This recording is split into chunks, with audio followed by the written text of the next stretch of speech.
Bom dia, turma do sexto ano. Sejam bem-vindos a mais uma aula de ciências. Hoje é a nossa terceira aula da terceira unidade. Na aula anterior, nós estudamos sobre os ecossistemas, que é o ecossistema terrestre, ecossistema aquático e ecossistema de transição.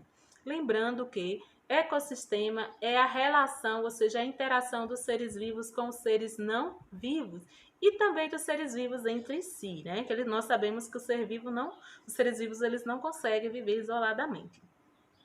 E na aula de hoje nós iremos estudar os seres vivos e a energia.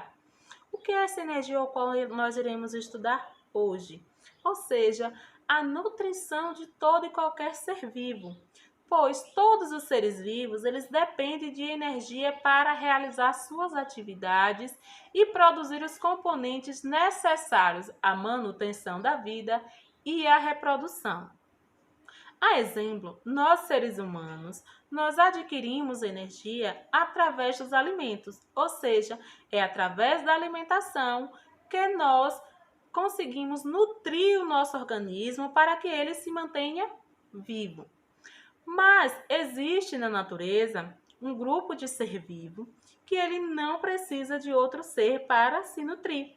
Ou seja, esses seres vivos, eles não precisam de outros seres para se manter vivo, que é o grupo chamado de produtores. Quais são esses seres vivos que fazem parte do grupo dos produtores?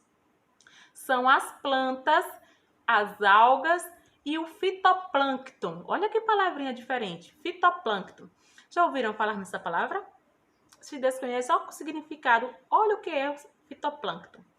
Fitoplâncton são os organismos aquáticos microscópicos que vivem flutuando na água e têm a capacidade de realizar fotossíntese. Sabiam? Senão vocês podem pesquisar e aprofundar ainda mais sobre esse grupo aí de seres vivos, tá? Então, os produtores é formado pelas plantas, pelas algas e por esses micro-organismos que são chamados de fitoplâncton. Então, esses seres estão na base de uma cadeia alimentar, certo? Estão à base de uma cadeia, por quê? Porque eles produzem os alimentos para os consumidores.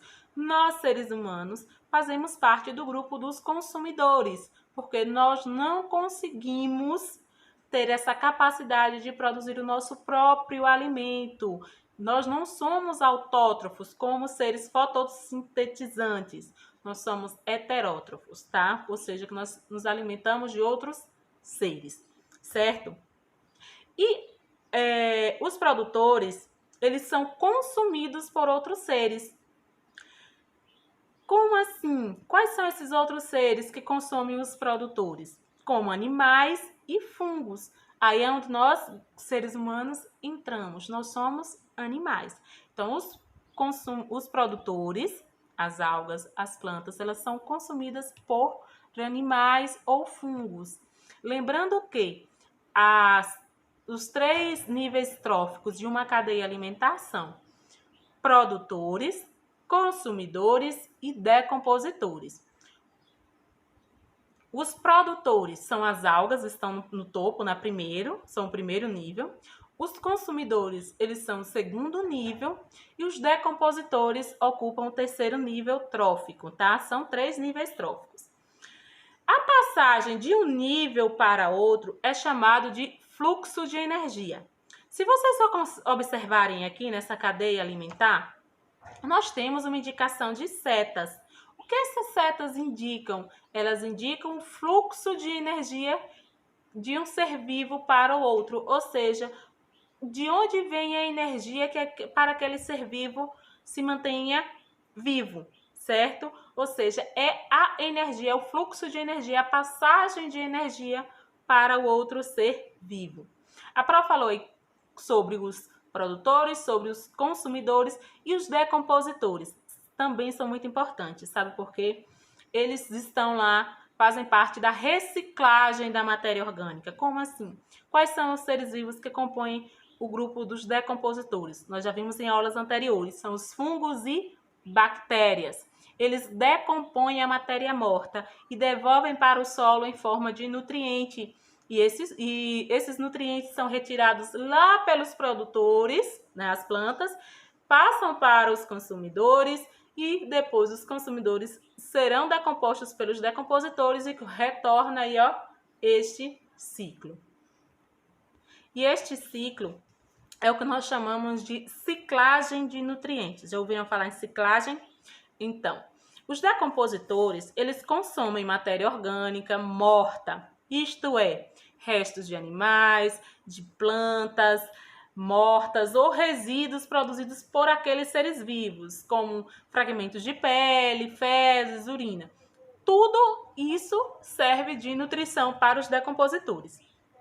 Com isso, eles reciclam naturalmente restos e dejetos no ambiente e disponibilizam água e sais minerais, possibilitando assim a renovada da matéria, ou seja, é um processo de transformação química e física da matéria que nós chamamos de ciclagem de nutriente. Presta bastante atenção. Essa questão a prova coloca na atividade avaliativa. O que é ciclagem de nutriente? É o processo de transformação química e física da matéria. Quem realiza? Fungos e bactérias, pois estes são seres decompositores. Sendo assim, é muito importante que a gente lembre o seguinte: produtores, consumidores e decompositores, eles estão em constante interação, certo? Pois nos ecossistemas, as cadeias alimentares, elas não ocorrem de forma isolada. Como assim? Há um conjunto de várias cadeias interligadas que formam as teias alimentares. Estão vendo aqui um exemplo? Olha aqui, ó, desse lado fica melhor, né? Olha um exemplo aqui de uma teia alimentar. Nessa teia nós temos várias cadeias. Estão percebendo? E essa relação entre cadeias alimentares diferentes é vantajosa para a manutenção das espécies na Terra. Certo? Na próxima aula, a prova vai revisar um pouco mais sobre teia alimentar, certo? E teremos um trabalho também de ciências. Então, a prova vai deixar um material de estudo, vocês devem ler, aprofundar o conhecimento de vocês acerca do que a prof falou aqui no vídeo e em seguida responder a atividade avaliativa, certo? Então, hoje, o que nós estudamos sobre como seres vivos adquirem energia. Nós conhecemos os 3 níveis tróficos, não foi isso? Produtores, consumidores e decompositores. Os produtores é formado por quais seres vivos? Plantas, algas e os seres que formam o fitoplâncton, que são os micro-organismos que realizam fotossíntese.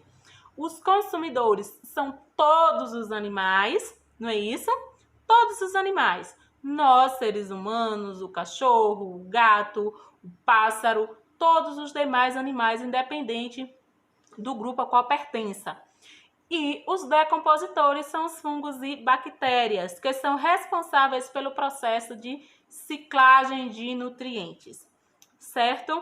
Então, ó, bastante atenção, se for preciso, volta ao vídeo e assiste novamente. Lembrem-se, realizem a atividade. Tchau, tchau, pessoal! Até a próxima aula!